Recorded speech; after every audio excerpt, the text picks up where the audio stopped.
Good morning. Today is Friday, November 22nd, 2024. One of the questions we have been asking ourselves over the past year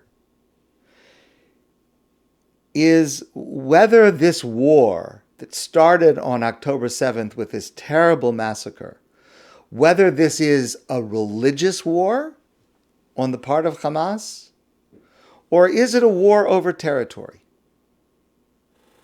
And it's important for us to figure that out, because if this is fueled by religious ideology, then it's much less likely that there is going to be any kind of compromise. So the question is, Yahya Sinwar, the leader of Hamas, who's now dead, but what was he thinking on October 7th and beyond? What did he believe? What were the religious ideas that motivated him? So I want to share with you today part of an interview that Daniel Gordis did with Ohad Merlin. And I want to warn you that you're not necessarily going to find what I share comforting. But as we have learned the hard way, it is critically important to understand what our enemies think and feel and believe.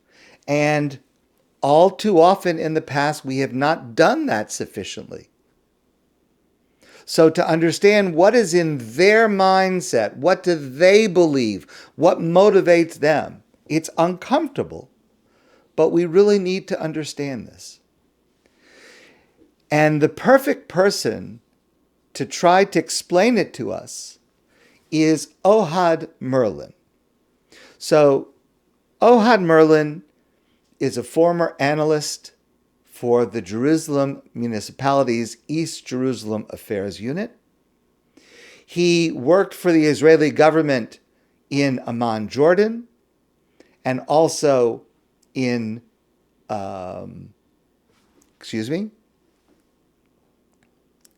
He also writes a column for the Jerusalem Post. He speaks Arabic fluently. He follows Arabic social media. He's interviewed hundreds and hundreds of people from across the Middle East, and he is able to speak their language in the Arab world and to understand what is happening from their point of view, what motivates them. He studied Arabic in college. He went into the army using his Arabic. As I said, he was in the Israeli embassy in Amman, Jordan for a while. And he is a real expert on what is happening and what is the motivating people in Hamas, people in Gaza, people in other parts of the Arab world about these horrendous events. So let's start here. He says that when October 7th happened, this terrible, terrible massacre and tragedy, so initially people tried to explain what was happening in terms of geopolitics. Hamas wanted to disrupt any kind of normalization between Israel and Saudi Arabia. You remember that was on track. They wanted to disrupt that. Others said they wanted to put the Palestinian cause front and center, again, from their perspective. Others said they were fighting against, in quotation marks, the occupation. So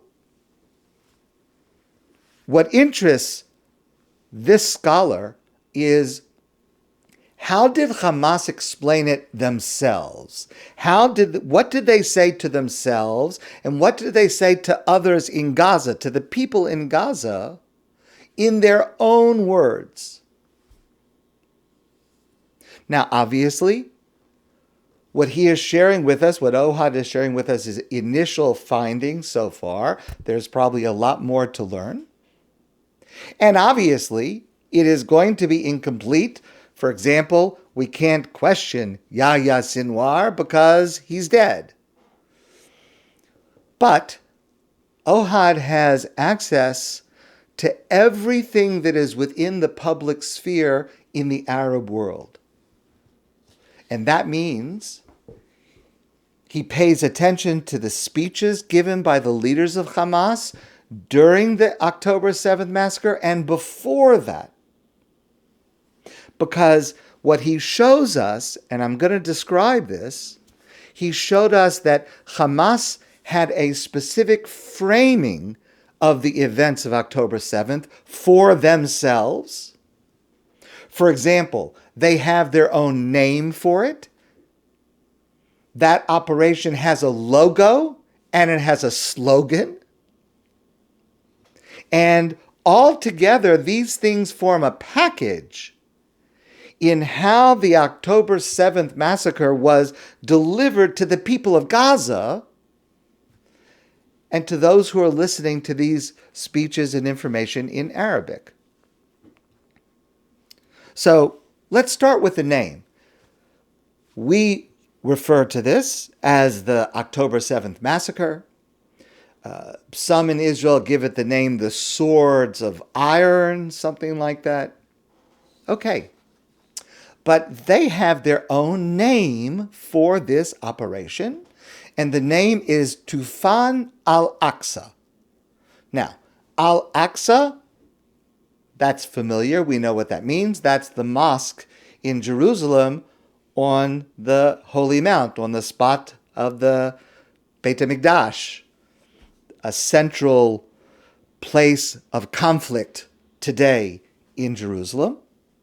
And the fact that this is the name of the operation, October 7th, shows us that there is a religious component to this effort.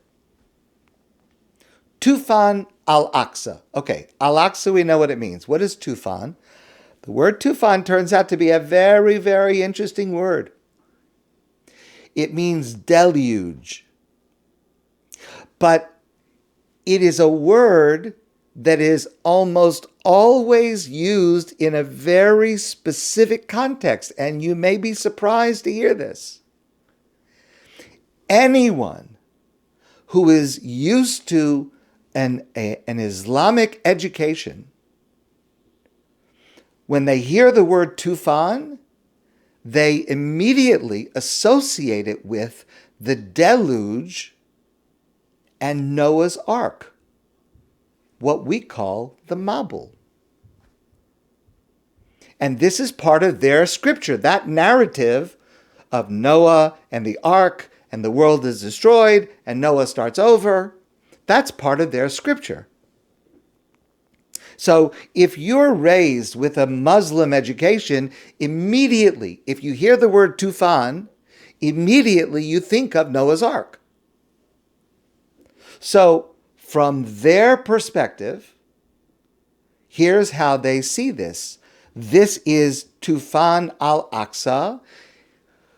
The narrative of Noah's Ark is when, because of sins, God decided to destroy the entire world and to start over again with Noah and his family. So, basically, from the Hamas perspective, what this Tufan al-Aqsa means is that this massacre, this action that they did, they considered to be a punishment for the wrongdoing by the sinners. That's us, according to them. And Hamas sees themselves as the Tufan, the deluge, the flood, that they are bringing God's destruction upon those who sinned. Again, in their narrative, that's us, the Jews. And here's what's fascinating. This word Tufan is not a normally used word in Arabic, but it was used by a man named Yahya Sinwar in December 2022.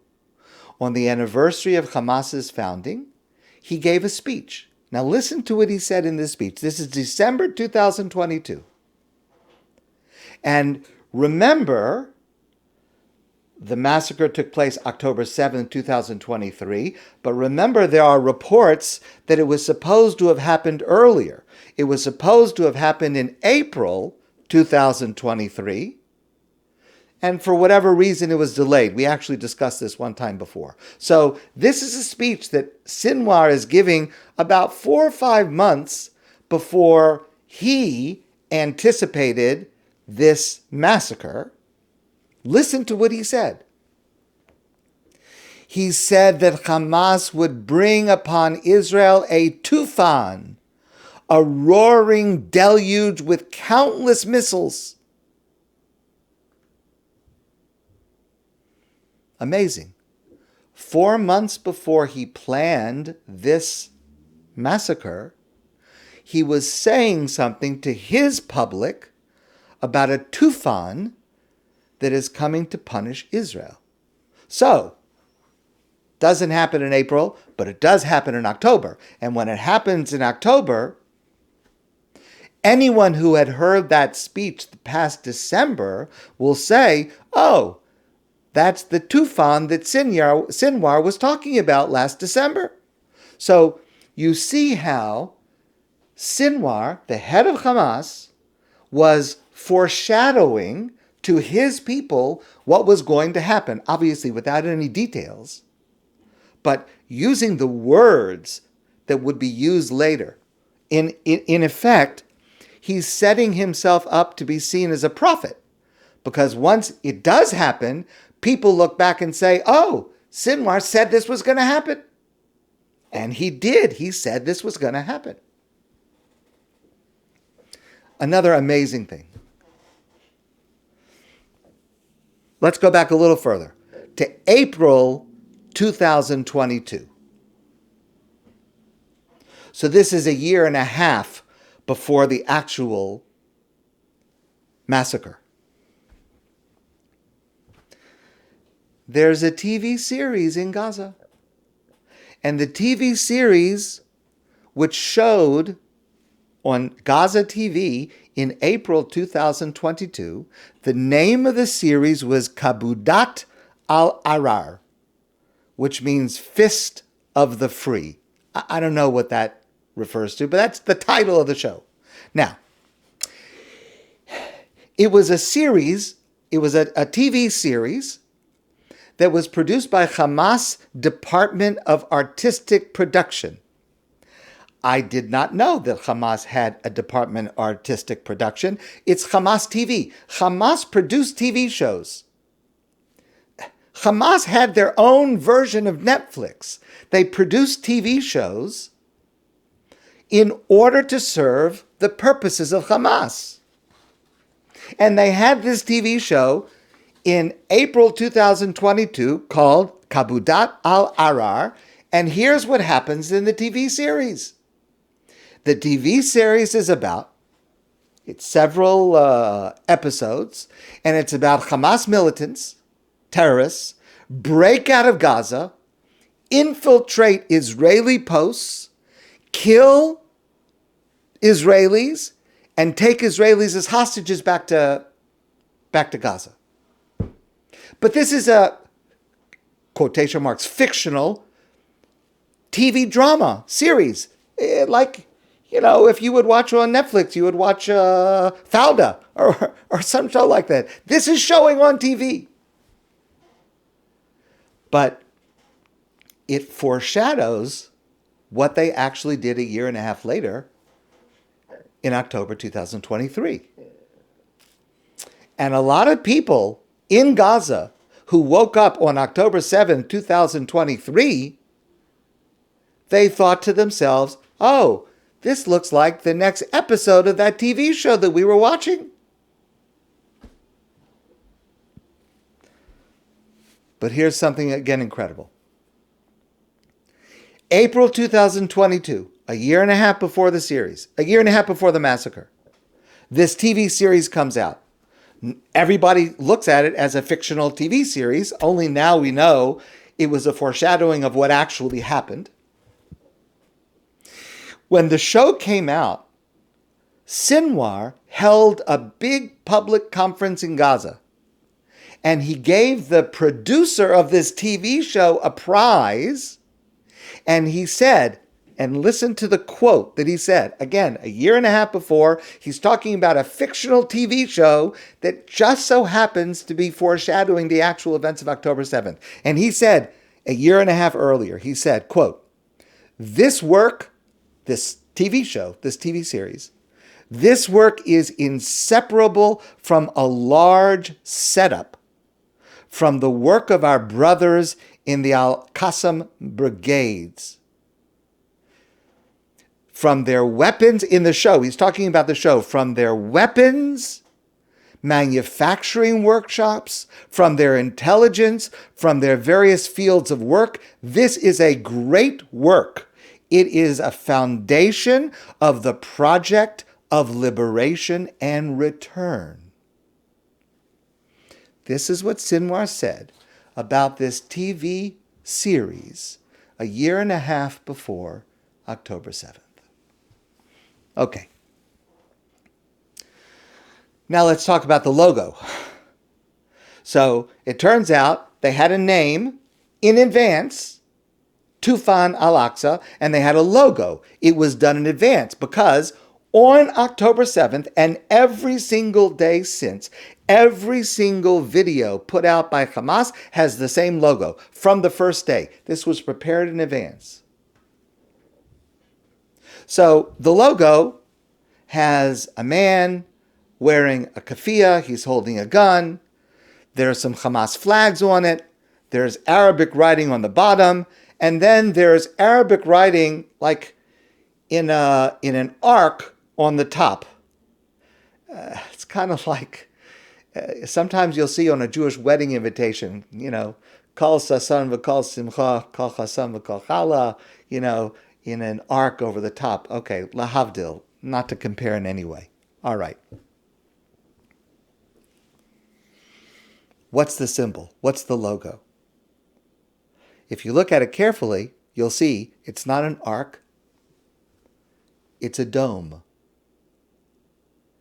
And the writing is a verse from the Quran, which means, translated into English, "Enter into them through the gate. If you do, you will certainly prevail." Okay? Enter into them through the gate. If you do, you will certainly prevail.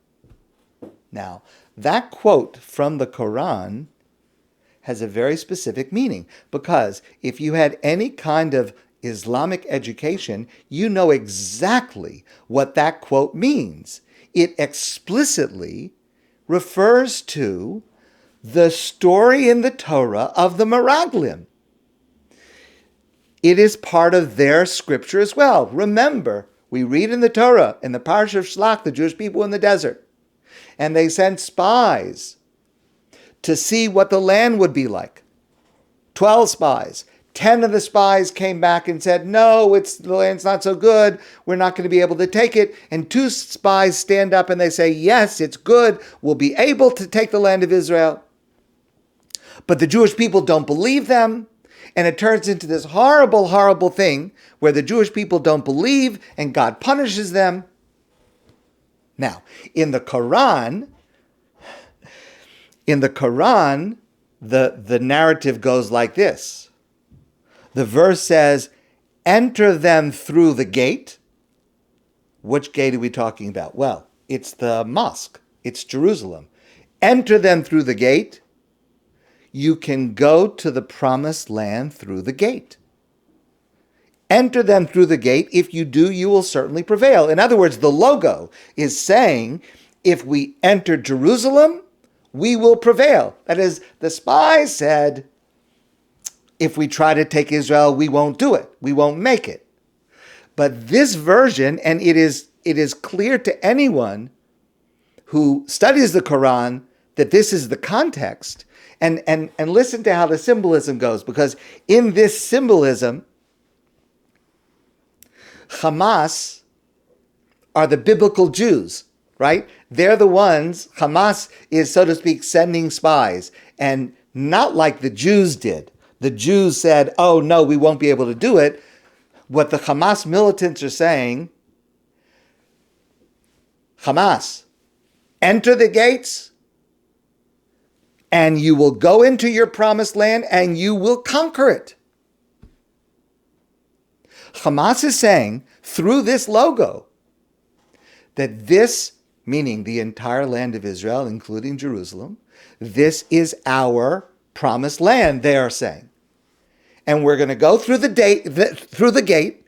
That means the Dome of the Rock. We're going to take over the area which is the spot of the Beit HaMikdash in Jerusalem. So let's look at the whole picture. From Hamas's point of view, and what they are saying to their people is there's going to be a deluge, a destruction. This is going to be God's promise of revenge to those who sin. They're referring to the Jewish people. Then there's going to be God's promise that if we go into the land, we, Hamas, will take it. God forbid, God forbid. But they're saying to themselves, that's what is happening on October 7th. We are going to conquer this entire land.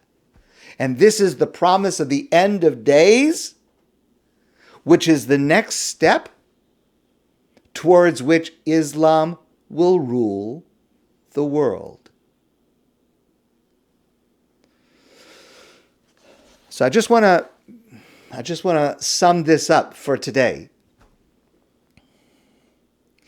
If we listen to what Yahya Sinwar said in public speeches, and we look at the logo and the quotes and the social media posts and everything that they are saying to their people, the way they're framing it, this is not just about, all right, let's go into Israel, we'll kill some Jews, we'll take some hostages. I mean, never, God forbid. That is what happened, and it is horrific. But what they were saying is much, much more. What they were saying is, to themselves, this is a religious war. This is not about how much space do we have, where do we draw the boundaries. This is about a religious conviction on their part, on the part of Hamas, that the land is ours, they say. We, Hamas, are the new Israelis.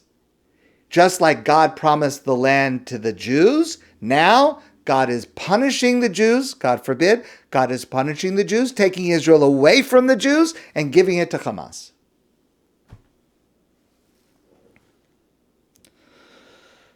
We're talking about a religion where they believe that God is on their side, and that is what brought us to where we are today. Now, I'm going to stop here. I want to share the second part of this with you, hopefully on Sunday. And the second part also is critically important for us to understand what they planned to accomplish on October 7th and what actually is happening. It is disturbing. It is very worrisome, but it is critically important to know what our enemies are thinking, what their convictions are, and what motivates them in order for us to respond effectively. My friends, I wish you a good day and a beautiful Shabbos. Please try to put this out of your minds for Shabbos at least. And I look forward to seeing you soon in person.